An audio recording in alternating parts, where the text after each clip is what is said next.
And now it is time for the Patriot Church, hosted by Pastor John Vacchiano. All right, yeah, some new stuff in the studio. Well, at the end, Doolin made up a great ending, so you can go right to the YouTube channels and stuff. And that's when you know it's live, you're like right? pushing the when buttons. You're pushing buttons and stuff. This isn't fake around here, folks.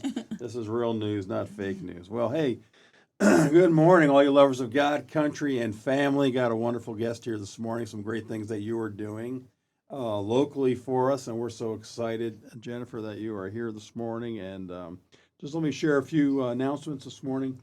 Excuse me, real quick. Coming up on calendar stuff, and then you're going to share a bunch of calendar stuff that you're doing as well. So let's see. This Saturday, the 25th, Truth Fest, truth-fest.com up in Melbourne. They meet at the Vieira Government Center every fourth, I believe it's every fourth Saturday.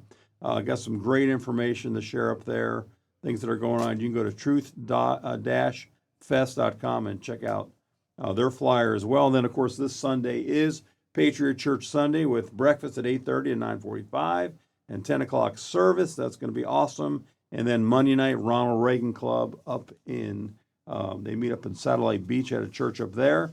And they got some great speakers that are coming as well. Ronald Reagan Club, that we've been a part of that for years now, and they do that every, I guess Thursday is the fourth Monday, too, that they do it. So just great things happening. So glad to have you this morning Thank you on, for our, having me. on our radio show here. And, man, I'll tell you, there's some things have happened, but you're being led, and I believe guided by God, of course. That's why our title this morning is Religion and Morality, because Noah Webster says that the moral principles and precepts contained in Scripture ought to form the basis of all our civil constitution and laws.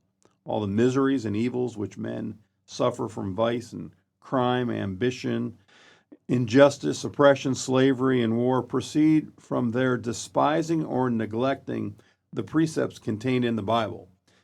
This is powerful, right? And Yes. we know from George Washington's farewell address about religion and morality being indispensable supports of our nation. We know that from John Adams said that our Constitution was made only for moral and religious people. Those two words need to come alive again in our country, I believe, especially in our churches. We're seeing a craziness going on within a lot of churches in America. And this is a great reminder as we're moving into another election season to really vote for, pray about people who have a foundation of religion and morality, who love God, love their country, love their family, love the Constitution, of course, and want to do what's best. And that's why you're running. I know That's it is. right. I've seen you through the past with things you've done with the school board, with Moms for Liberty and things like that. God take you to another new page. You've turned the page of that. And so things are going awesome. And so we just want you to tell our folks what's happening, what's going on, and boy, how can we get involved and how can we help? Sure. So thank you so much. I know it was a couple weeks back and forth. You were away. We were trying to figure stuff out. So I'm happy to be on the show. Sure. So I think the last time we spoke, we shifted from Moms for Liberty to Family First. That's right. And it's been going amazing. So again, just being the watchdogs of the school district. And, our school district went from 37th in the state to 5th, which is huge. And now we're tied for second place in the state for third grade reading on level. So, which is huge. I know I got to do some research and see who's first and who's, So we've had such, huge gains since we've been involved, John. And I say we because we as a community have been involved and, our parents, grandparents, and community members. And, it's just been a real change from 6 years ago with COVID, till now, where they were shutting parents out. We didn't have a voice. We didn't have a seat at the table. And now we do, right? So, so we have a meeting for Family First on Thursday. They can call or text me. My cell phone number is 772-766-2765 to RSVP, and then we'll give them the address. We have 5 more spots available for the venue that we have. So it's been going amazing. And then the next school board meeting is Monday. So that's what we always try to do is have our meetings before the school board meeting so we can go over the agenda, talk about what's going on, see what we need to advocate for, good, bad, and indifferent. The end of the year is coming up. So, we have all the proms coming up and all the end of the year, exciting stuff. So, And your meeting is tomorrow night. Tomorrow next night. Tomorrow. Okay. Yes, tomorrow night, Thursday. So, All right. yeah, and then so in February, it was probably a little bit after we met last and did the last podcast here. I was asked by many community members to step up and run for District 2 County Commission seats. So the current incumbent, Joe Flesher's 20 years, he's been there. He's won 5 elections. Amazing, right? And yeah, he made the decision that he's going to retire and spend the time with his family and grandkids, kids. And I understand that. yes, that desire was my 10. Yeah. So yeah. I knew that that would resonate with you. So yeah, so I'm running for county commission. It wasn't my plan. My plan was to run for Jackie Rosario's seat after she termed out. But after so many people asked me to run, and would you consider, and could you make the shift from, advocating for, parents' parental rights and education to take that to the county commission level, right? Because we still have to have that. We still have to have the focus on families and family values, like you said. And I said, absolutely. So on top of doing Family First and being the chairman of that organization, I've shifted as well to paying attention to the county commission and meeting with people, going to all of those meetings. And it's been 99% amazing, John, and 1% unknown. Right. Nice. So it's, so we'll keep that good thing going. Yeah. So as far as Family First goes, you guys haven't skipped a beat. Nope. It just kind of flowed right into that. Absolutely. Doing basically the exact same thing, again, advocating for the parents and kids and knowing what's going on up at Tallahassee with this great thing with Step Up. I was just at a great meeting that's why we missed last Wednesday, down at Fort Pierce with our region for Step Up. And they're getting ready. They're waiting for the Tallahassee legislature to go back into session one more time because they didn't finish the budget yet. That's right. So they have to do that, they said, before July, get that approved, and then all this great financing. But I do want to mention a couple things. I want to spend as much time you telling us about you as far as the candidacy, because this is really so important. I was talking with somebody, I can't really say who or where, but just about this educational freedom. And the school district seems like it's losing students. We are increasing in some things that you talked about. But this person tried to make it sound like that the reason why we may have school closings or mergers is because of this educational freedom. Sure. He said that this money, because of what Governor DeSantis has done, he's using that, or he or she is using that as a thought of why the school district's going down. I thought that doesn't quite make. I mean, there's an element of truth there, but the idea of competition is really key, I think, especially for education. The reason why the school district has gotten, you talk about COVID, the reason why it all exploded was because of what was going on. That's right. Behind the curtain. Now that we've, thanks to you and others, so many have pulled that curtain back, we've seen what's going on. That's right. So we should be, if you love our country and you believe in the Constitution, we should have this, free enterprise of competition. Absolutely. And the school district needs to step it up, and they're trying to do that, which it seems to be great.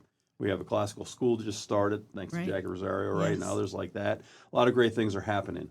But again, to have somebody in the background or on a particular level say that, I just thought, man, that just doesn't make any sense. You're missing the big picture of what we're all about. It's taking care of the kids. Every kid does not obviously learn the same way. We can't be in a cookie cutter mold of things.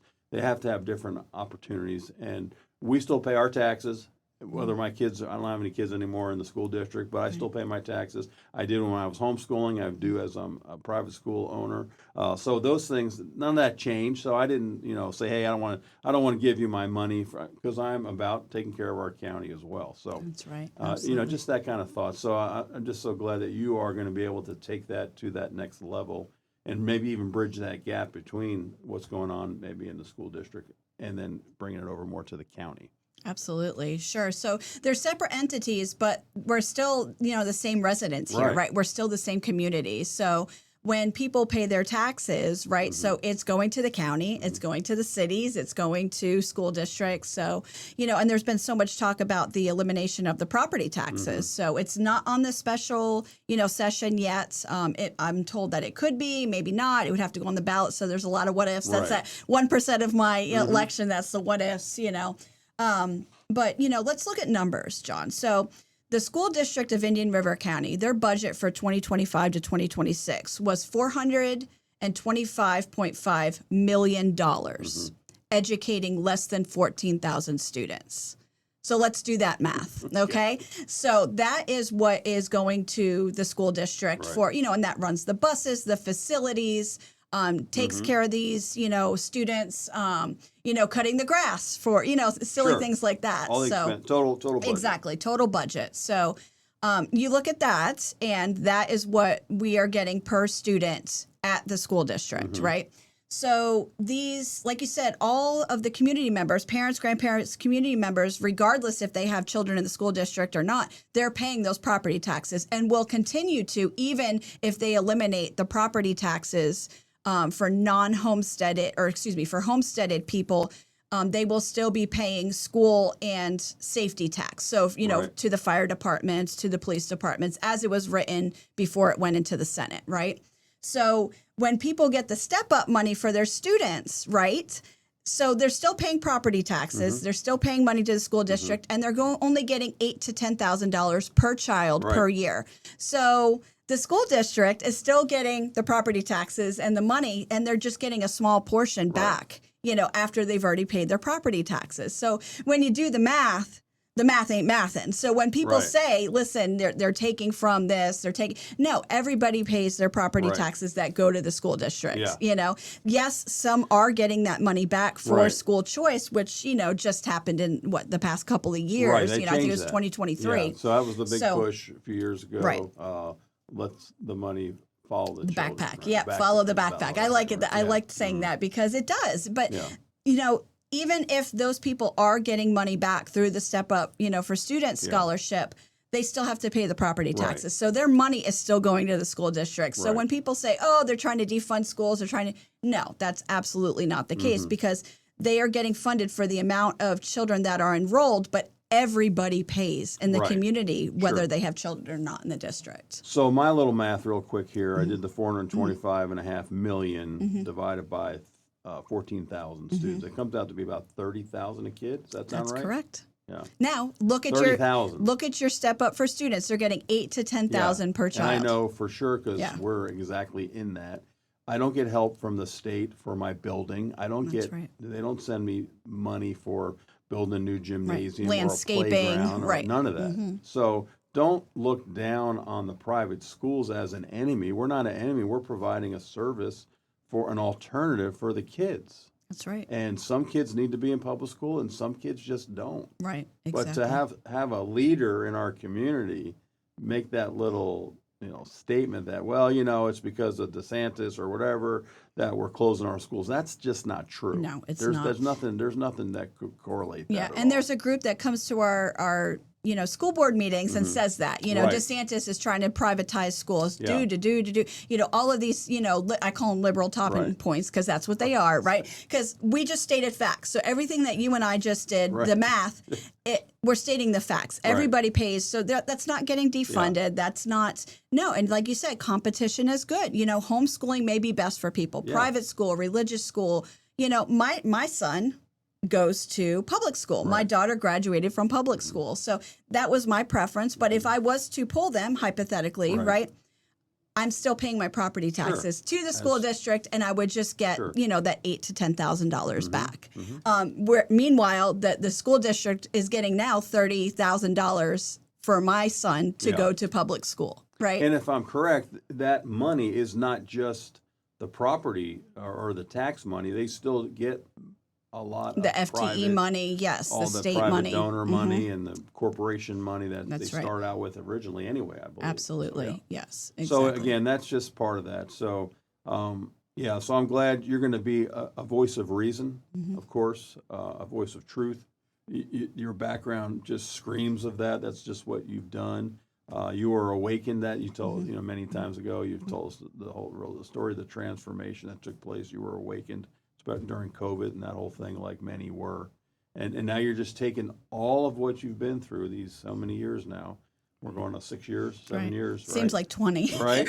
And we're going to continue to apply that and bring that into other areas of our county, which is just awesome. Are there some things in particular that are really some things you want to see take place on the county level as you're preparing to give your speeches and have your meetings and so forth like that, your meet and greets and all that? Sure, absolutely. Yeah. So the biggest thing that people have been bringing to me, so what I'm trying to do, John, is meet with people. Right. So I'm meeting with elected officials, people who ran for office that didn't get in, any community member. I have my cell phone number. I just gave it to you live, right? Yes, I've answered every single email. I've answered every single call, text. Right. I've received things that I never even thought about or knew about. People are sending me information on it, so I'm learning. So right now I'm fact gathering, like what really means something to people. What are they liking? What are they not liking? And the biggest thing that people are talking to me about is the property taxes, if they get eliminated. So for me, I'd say probably 70% of my conversations, that's happening. Are you hearing good and bad on both sides of that, or is it mostly negative? It's the unknown. Yeah, it's the unknown. Yeah, like what does that mean? What does it mean exactly? Right. So I've had people say, "Hey, like I'm homesteaded. Like, would this affect me?" Or, "Hey, I'm a snowbird. Would this affect me?" Like, what did the law look like when it was passed in the House, right, and didn't make it, to the Senate? So those kind of things. So I literally send them the law, and I'm like, "Hey, this is what it was in the House that it was going to get passed, but if they do a special session, it can completely change." Right. So until it is signed by the governor and it is law, it can change so many times from the House to the Senate to the special session to going on the ballot in November. All of this may get to November, and then the voters, if they 60% or less say we're not doing this, it won't pass, right? So much can change, from now till November, or it may not even be on the ballot, John. But that's the biggest question. So I've had questions about the lagoon.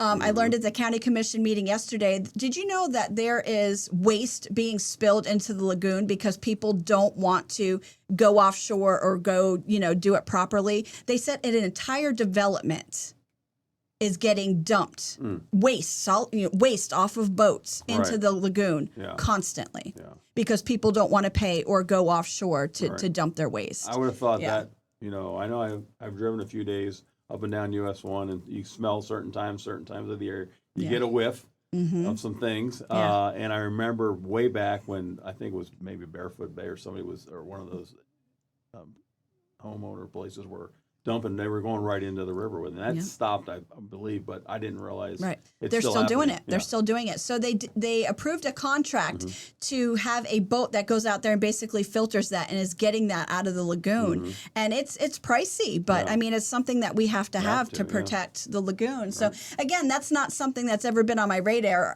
because it's not education, based. You would never hear that come up at the school, but it's so important. I've learned about, people have educated me on, plants that we're supposed to have in the lagoon that's helping filter and fish. So all of these things just from, talking to people and having hard conversations, have coffee or lunch with people with things that I would never look into. There's a woman who was concerned about, neutering and spaying felines, so they're not reproducing like stray cats and, having, we're the only one on this side of Florida that's not doing it countywide. Really? So again, not something that I would, but so I'm doing my research. She sent me a lot of really good information. So we definitely want to control the population. We want to take care of these stray cats. So, how much is it going to cost the county if we do this? So really in the research phase of all of these things that mean something to somebody. Yeah. But for me is, I will talk to anybody. Yeah. I will do a podcast and interview anything with anybody. And, just having those hard conversations with people that maybe, we don't agree, with a lot of things. But as a, elected official, as a public servant, you have to serve everybody in the community. Sure, that's good stuff. And it all really does go back to education, because we're getting educated or re-educated about things. Property tax. If you go back before the early 1900s, I'm not sure if there was any property tax back then. What did we do for the first 200 years of our country before that took place? how did we live? And then can this property tax where somebody owns their home and they're elderly and all of a sudden their property taxes went up to thousands and thousands of dollars and they can't pay it? They can't afford to live here. So they can't afford to live here, or they can't pay their taxes. So then it goes on a tax roll, and then it goes up for auction. And this person who just lived in her house for 100 years or whatever, 50 years, she now loses her house because of property taxes. How are we really homeowners when we have this kind of tax? So that's the other side of that, right? Sure. And so can we make these changes and concessions for different things so that we as homeowners aren't going to say, hey, look, I really don't own my home because I have this bill every year. Right. And then so many things and it's get increasing, attached. right? It increases, and then it's not just property tax. There's so many different things that get added to, and next thing you know, this city just bought this brand new dump truck or whatever, and this went down and that went down, and well, this costs money, and then all of a sudden it's like, wait a minute, it's not really property tax. It's these assessments and everything tax, that are right. everything tax. So I'm not really a homeowner, even though my house is paid for, we'll say, but I still have this bill every year that I have to pay. It doesn't make much sense. Right. So, that's right. So yeah. so we'll see what happens. Yeah. So as of right now, it's not on the special session. I'm told from people who are more, involved in Tallahassee that it may go as a special session, But until that happens and it gets voted on and goes on the November ballot, it's that 1% we don't know yet. But we still have to be educated and know, what it was proposed to be, when it passed in the House. Yeah. And do your due diligence, right? Go back in history, look at, like we just mentioned with taxes, let's go back, and we've talked about it before, about education. I mean, public education, you realize it really wasn't public education for a long time after moving into our country. And then, of course, we talked about Dr. Benjamin Rush, who was the proponent of making sure that all the kids were educated. So instead of him just saying, okay, we're going to continue just to homeschool, which is how we started, with the Bible, with the blue black speller and all these other things, it's like, hey, wait a minute. Okay, so we're going to start public education so kids can go to school, and this is our focus. I remember reading it one time at a meeting, and I said the purpose of the public schools is to train up our children to love and serve God, train up our children to love and serve their country, and to love and serve their family. Nobody would think that has anything to do with public school education, but it did. It did. When we began, it did. That was the foundation. So let's get back to those foundations to look at to fix the problems we have today. That's right. Absolutely. Well, and I think with education too, we outgrew the education model that we had. It was, like you said, a cookie cutter, one size. This is what every kid does. They do da da da da da da da, and that's what they learn, right? So we got to get back to the basics. And with our school district, I do have to give them credit. Like over the past 6 years, like you said, we have the classical education. They're doing STEM. They're doing different schools that are specializing in certain things. We have Treasure Coast Technical College, where someone could graduate and have a technical focus art exactly. And stuff, right? There's so much choices, and that's what I love about school choice. So we've been a school choice district for a while, but now with the money following the backpack, the school district, the public schools have to step it up, and they have to be the best choice for families for them to be chosen. So again, it's not defunding anything. Listen, just like you go to any business, right? Go to any doctor. You're not going to go to the doctor that's not going to take care of you or return your phone calls, right? You're not going to go to a business that makes you wait a half an hour to check out, right? So just like we have choice for everything, why not education? So I've been so happy to been able to experience this. And, I think the county is going to be the same way if these property taxes get eliminated, or as we are growing so much. I mean, so you have to have someone who's, willing to talk to the public and willing to, our county commission is amazing. So everybody that I've spoke with currently sitting on the county commission have been amazing. They have great ideas. They've been in the community for a long time. I've learned a lot just in having conversations with them. So I'm really excited for the opportunity to, be able to serve, at that level. Great. I was just up in Tennessee not too long ago, and Tennessee's trying to get closer to how we are in Florida. A lot of these states are really pushing for that educational freedom. But I've seen on some homes as I was driving around the town, no to school vouchers, like we dealt with years ago. No to this, no to that, no mixing of, and this is a city that's kind of a government city, and then they get taxed. I mean, it's huge taxes in this city, and it's like, wait a minute, what you're saying is just not correct. It doesn't make any sense. So, you're looking out for, you're going to pay that. We're paying that tax whether we want to or not. That's right. That's right. And even if the property taxes, quote unquote, are eliminated, education and safety, will still be funded. Oh, yeah. So, and that again is part of the reason why we want to cut the tentacles of the federal Department of Education. That's right. So that it really comes back to the state, so that each state can decide what's best for that state. Because as we are in Florida, it's obviously not the same as California and other places, or New York, or wherever, or Mississippi, whatever. So each state is different, and it should go back. The state legislature should really have the final say in what their education is in their states. Absolutely. And DeSantis has done a wonderful job with that. Paul Byrne, all of them they've really, again, changed and transformed education here.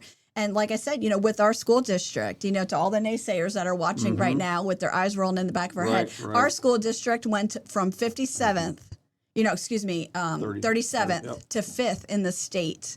So obviously we're doing something right here in Indian River County, and we're tied for second on third grade reading in the public schools. Which is important because we that time of COVID, we've seen the effects in our little school, and other schools have, of those poor kids that tried to make it through COVID with no schooling or little schooling, or just things didn't work well for them.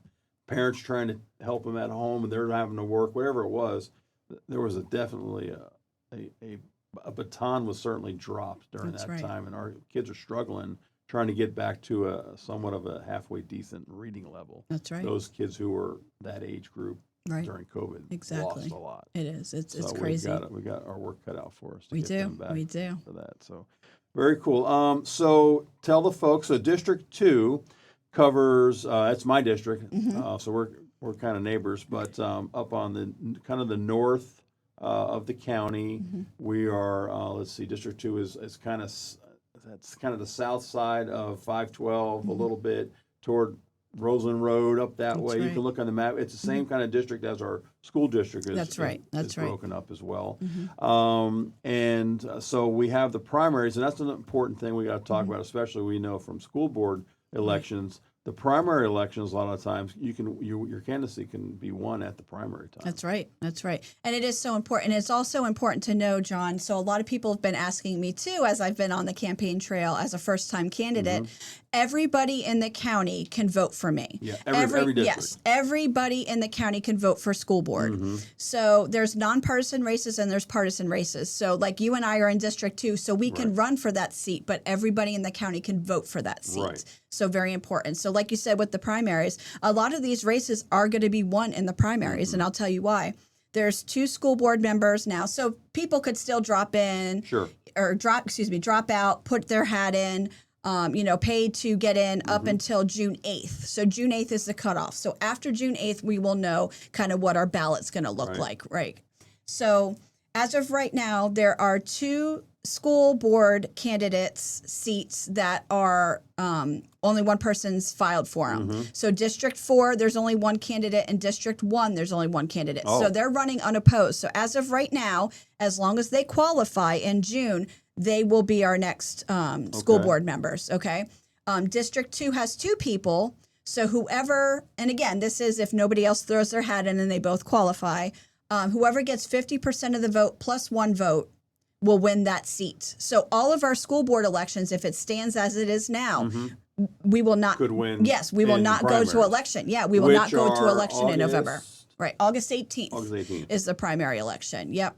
So early voting starts a week before that. Mail-in ballots, a month or so before that. And it's crucial, folks, that you make sure if you're going to be out of town, you get your mail-in ballot, or if you want to early vote, do that. But we have seen elections too many for us, and too many losses for us on my conservative side of things to see that because people haven't gotten out, the turnout's been so low. Right. Because they just think, wait a minute, I'm thinking elections, I'm thinking November, and they forget about the summer, they take off, they do whatever. This is totally crucial, especially when we're doing this. A really big transition is happening for the county commission seat, the seat that you're running for. And this is a great time to be reminded of those words, religion and morality, as indispensable supports, because you want to. I was trying to think of the quote. I've said it a million times. It just lost my brain, but it's from Garfield, one of our presidents, talking about how important it is to elect people that have good moral conduct, and character. Because if you don't, you will see what you get a few years later on. That's right. And that's just paraphrase. And it's too late. So right? it's important now to do that, to really do your research, quit listening to all the stuff. And I was looking at an article that you were mentioned in or quoted in. I think it was WPTV had a little thing you did not too long ago, and they were asking about you and some other Moms for Liberty, all this exodus that's going on, and they were trying to twist it to make it. They were trying to get some negative junk on this. Of course, that's how they do it. But that's how they get. But your clicks. comments were great, and you just kept it straight up like you always do. But it's so important that our people understand that yes, there was just an election won, I think, in South Florida by one vote. Somebody won, and it was. They lost, and it flipped parties. Yeah, it flipped parties. So I mean, this is crucial. If you think your vote doesn't matter, it's just not true. I understand the stuff we're dealing with on the federal level and states that are allowing non-citizens to vote and all that. We're trying to work through that through the Supreme Court and other places, legislation and all that. But in the meantime, don't allow all that stuff to get you off your focus, right? And get to your local. And this is so crucial. And that's why I applaud you for running to stay on the local level, because it's so important that we can really make a difference here on this grassroots local level for our county, our school board, and cities and whatever. So, we have to, yeah. And I'm the same person that.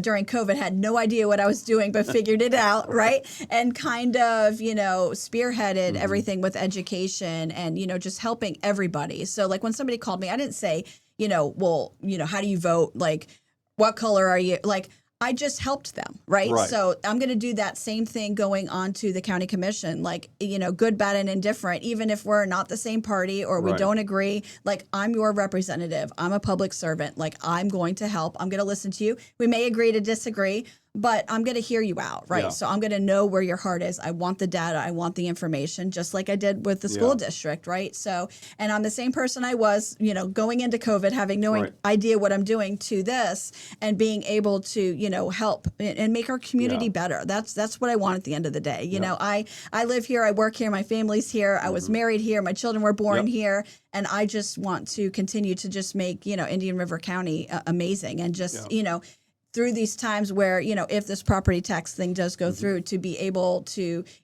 talk to residents and talk to the county commission and just make sure we're doing the right thing by everybody. Yeah. And sometimes there just needs to be a big change, because you just can't keep going. And on the federal level, we just can't keep going with this kind of spending. That's right. What are we at? 30? Are we up to 40 trillion now? We're pushing close to 40 Something trillion like now, that. I think, right? And just things are happening, and we just can't keep overspending. We all know what happens when we do that in our own personal homes, our own jobs, our own businesses. We know that we have to make tough cuts. We have to say, hey, I'm not doing this anymore. I need to save for this or whatever. So it should be that way on a level like the county or the city or whatever, on the state level. We have to be able to see that. And I think that we should be able to get to a point, and that's why I'm so excited you're running, is that you can get to a point where you can just sit down with whoever and say, look, what are we talking about here? School board wise, I know there are people who would just dog us all day long on the school board stuff. They still do. They still do. But if you get right down to it, and if you take away the faces and the names, you just put down the issues. What's the focus? What do I want to do? That's right. And you say, okay, you can come across the aisle, so to say, with somebody if they would just not look at all the misinformation, but look at what the truth is about the issue. And the same thing for the county. So whether it is, the property tax or the lagoon, or what are some other things that you were thinking of too on that, some other issues that you were really, people have been talking to you about. Right. So there's been a couple other things about, raising the salaries of, law enforcement. That's coming up. The budget, budget stuff. I've been hearing a lot, and they're asking me, are, is the sheriff going to give raises? And I said, yes, but he does his own budget. So again, people not understanding how that works. Like, we don't give raises. So like the money would go to the sheriff. The sheriff does his own budget. Yeah. So, if he says he's going to give raises or he needs, A, B, and C, that's what he does. Like, he's that constitutional officer. People, saying, well, if the property tax things happen, I'm like, yeah, Wesley Davis, he's in charge. So a lot of, or they think that the county commission does something that they don't do. I've gotten a lot of that too. And I will ask it, I'm say, hey, I'm not sure. Let me check. And I will call one of the sitting county commissioners and say, hey, do you guys govern this? And they say no. So I think there's a lot of, or hey, the city governs that, right? So the city of Vero or Sebastian or Fellsmere govern that. So just learning the ropes of, who handles what and why. But budget money and property taxes are the biggest things that I'm hearing. Yeah. And you have to have somebody who, so I wouldn't be elected for me, I would be elected for the community. So you have to hear, what the community wants when you're spending their money. Yeah. And I think that on a county level, wouldn't you say that most of the things that you're dealing with affect, that's why we're allowed to vote for different districts, because what affects us in District 2 would certainly affect somebody down on the beach side. Is that District 4, the beach side? 5, yeah. 5. So the beach side there and, so forth. So, again, but getting to those issues and stating them, what the big deals are, I think it's going to be great. Yeah. And to see what you have done through education, through your meetings at school board, through making these great changes in Tallahassee and taking all that experience and knowledge that you, like you said, started out, didn't have it, and that's fine, because how do you learn but really jumping in? To do it, head first, right? You jumped in, did the cannonball and that whole thing, right? And that's amazing. So to see that and take those ins and outs you've learned and all that and bring it to the next level or another level is just awesome. So. Right, exactly. So what else can you tell us? Why do we need to vote for Jennifer Pippin? Oh, great question. So I am the candidate that is family first, parental rights first. We absolutely have to take care of all of our residents. And like you said, John, I mean, you just did the perfect, I couldn't say it better myself. Right is right. Wrong is wrong, and I'm always going to do the right thing, even if I'm standing alone. If the media is attacking me, the opposition is attacking me, it doesn't matter. I'm going to do the right thing for the majority of our community, right? So you're always going to have somebody who's not going to agree or a group that's not going to agree, but for the majority of the community. So I think for me, the difference is I've been there, I've done it, I've advocated for legislation that's been passed and made our, community and state amazing. I've done it at the local level with, COVID, just opening everything back up, having medical freedom for our families, with the school district going, 37th to 5th, I sat on those committees, I, at the state level, at the local level. So I can't just say, oh, well, I'm going to do it. I've done it and I've proven that. And I'm still, wanting to do that and serve the community. So again, just to shift from, education to county, it's the same fight. It's the same, you want the best for the community. It was, education now to county.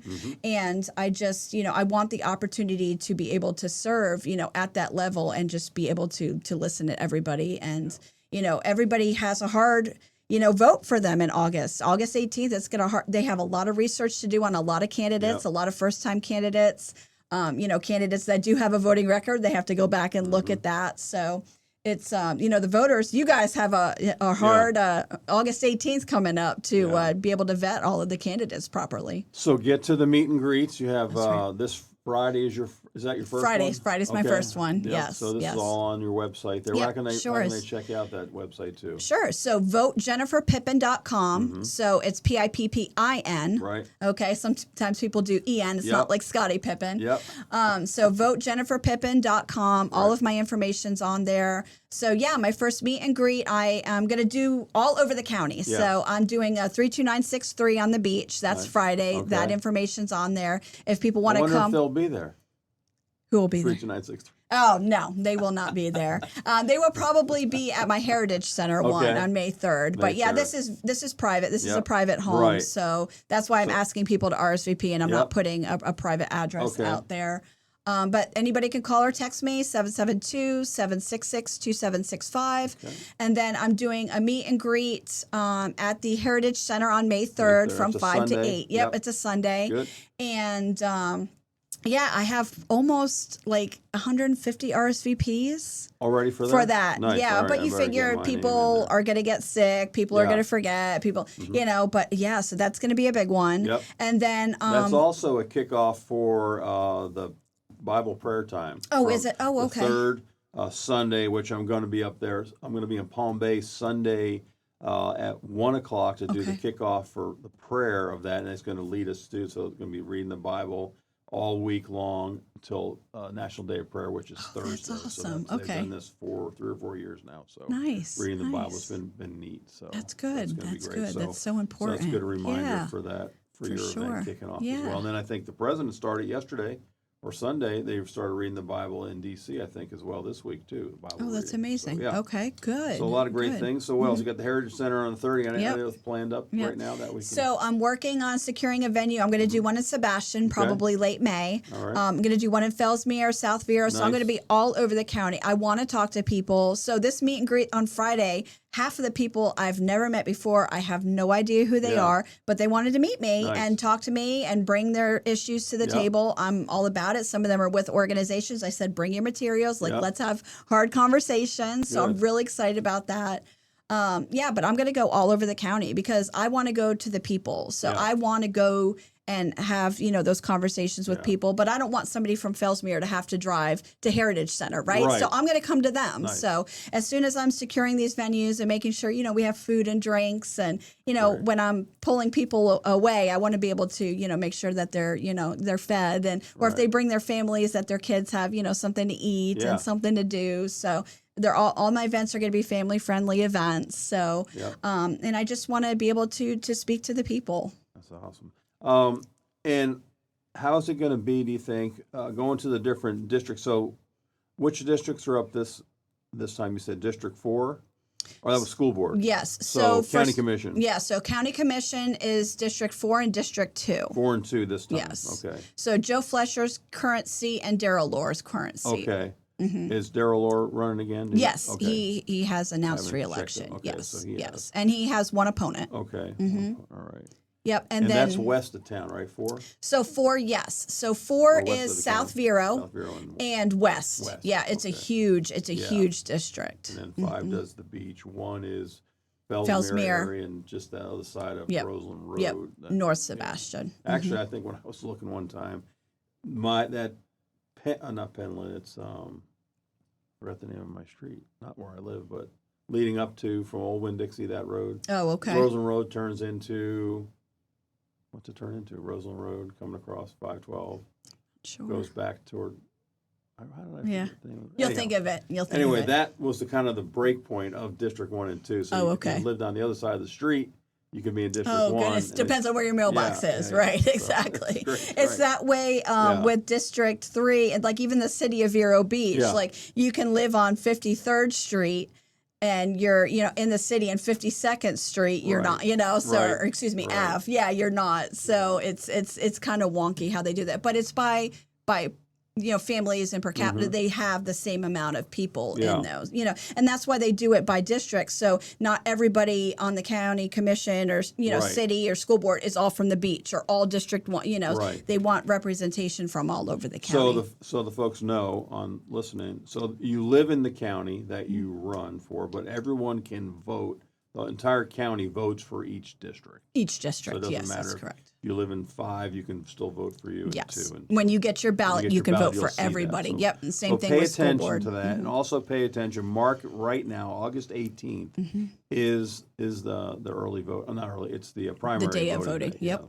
So don't forget that as well. And then a week before that, we'll start early voting. Yep. So keep that in mind, especially if you're going to be going out of town, because August 18th, we have planned on being out of town a little bit then as well. So we want to make sure. So you have to do early voting. So I have August 1st. I'm going to have to come back and vote because August 1st we're doing a rededication of the Founders Monument at Plymouth, Massachusetts. Nice. So that's going to be awesome for August 1st. We're going to come back and vote and then finish out the summer break before school starts. Now, public school, my goodness, starting August 10th. Mm-hmm. Oh, my word. Yeah. Couldn't imagine. We don't start till after Labor Day. Oh, there you go. So perfect. A so little we bit more like doing time. that. Right. Well, great. Well, this is awesome. I'm so excited when I found out when you told me that you were running. I was excited for you for that. Your husband's, of course, supportive. He's been a great husband, absolutely. right? Oh, Yeah. my kids, too. They're getting petitions Oh, signed, nice. and they're saying my mom's running for office. Yep. Like, I was always the one helping our candidates get elected, Yes, right? yes, So I was always the one getting the petition signed for other people, running booths for people, doing meet and greets for people. I was always the helper, right? I was always, but it's so amazing to be running as a candidate because you see all the stuff that, you didn't get to see before, like getting the emails and the calls and meeting with people. And, because I was never the candidate. I was always the helper, like, hey, sign this petition. Hey, get this done. So it's been, like I said, John, like 99% amazing. And just that 1% unknown with, the taxes and things like that. And we'll see what happens. So Can you share, as we've got a few minutes, just as you have shared before with me, you've always shared your heart with me on our shows, whether it's, the whole idea of when you helped start Moms for Liberty, and then the transition from there, and then things you've been doing on the school board. So now when did you know, what were you thinking that you said, okay, I just need to run. I need to put my hat in the ring for this one. What was that all about? Sure. So I got several calls from several people within a week's time. It was at the end of February. And I was hesitant at first because I was like, okay, no, like I'm not going to run against the current incumbent. Like that's crazy. Like there's no way. Like 20 years, 5 elections, won. Like he's the best for the seat, right? So if him and I were in a race, he's the best for the seat. I've always wanted just the best for the seat. Sure. And then when I was told that he was retiring, I said, you know what? I said, I'm young. I need to step up. Right. It's time to step up and be that person, for that seat. And, in talking to every, other person who was like, hey, you need to run. He's retiring. I really I prayed about it and I slept on it and I spoke to my husband. I spoke to my kids and they were so supportive. And I wasn't sure at first, because of the heat that I've got over, the past years with the media and the opposition and, We've talked about that before. DCF knocking on my door, when they said I was abusing my kids, there was I could just go on and on, cease and desist, having restraining orders against people. I mean, we could have a show just about all the things and the timelines and my court files of this, right? And I said, you know what? I said, I've been doing the work. Why not serve? Why not, try for the opportunity to serve? And let the voters decide. It's in God's hands. It's in the voters' hands at this point. I could step up. I can tell them where I stand for the people who haven't met me or don't know me. Like I could tell them where I stand. They could go back and look at the media outlets and know that I'm not a politician, that I just don't fall in line because I'm scared or I'm always going to do the right thing. And again, right is right, wrong is wrong. And, if I'm standing in a room by myself doing the right thing, I'm going to do it. But the majority of the community has stood with us. You know that, John. So you're always going to have naysayers. You're always going to have, when I get elected, you're going to have naysayers, right? So, oh, well, she did this and this. She's Moms for Liberty. But you know what? At the end of the day, I'm going to still do the best for the community. So for me, I was like, I can do this. I can serve. I can listen to people. I can know the issues and do, I can investigate and research like nobody's business, right? And find out. Sure. So I said, it's my turn to step up. And as long as the community is willing, I'm willing to serve. Yeah, it's awesome. I think you're the perfect candidate for it. It's awesome. The experience just screams like, this is it. You're the one. It's going to be great. So I'm excited for you, for the family. I'm excited for the county. Like you said, and just being able to pick up and continue to make us a great county to be able to. That's right. This is our homes. Yeah. This is our homes. This is so important here in our county and it's all together. It's the kids, the education, the county, the town, all that works together. And I think you're the perfect candidate. So I appreciate it. Thank you. You too. God bless you too. I appreciate it. Looking forward to getting to some of your events. And yes, please. I would love to. Go on. It's going to be great. And it's going to be here before you know it. So don't forget, August 18th is primary election day. So you got to get out. You got to vote. And then tell them your website again to check out information, because there's petitions assigned to you. Still need to Sure. go through that. Yep. Right? I'm getting there with petitions. So I got to go pick up my businesses. I have people who have stacks, so it's petition roundup time. So so votejenniferpippin.com. All of my information's on there. My cell phone number, you can call me. I've said it multiple times in this interview. I want to hear from people.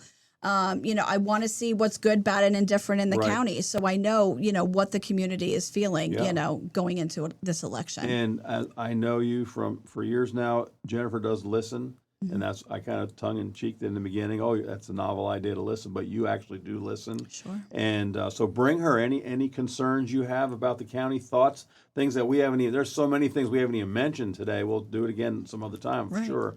But bring it to her attention, and she will do the research, no doubt about it. You will check it out and bring you back information, folks, and it's going to be awesome. So anyhow, God bless you. This is going to be great. You're going to be great. It's going to be great. And let me leave us with one more Constitution from James Madison. How about this one? Because you know some of those Madison moments we've done. He said, "The future and success of America," how about our county, right, "it is not just in this Constitution," he said, "but it's in the laws of God upon which this Constitution is founded." And if we can get back to those founding principles, absolutely, we'll really make America great, more great than we could ever imagine. And we'll continue to press on and do what's right for our kids and our grandkids. It's going to be amazing. That's right. So thanks for coming in. Thank you for having me. you. I appreciate All it. right. You See too. you next time. Too. Absolutely. My friend, thank you so much.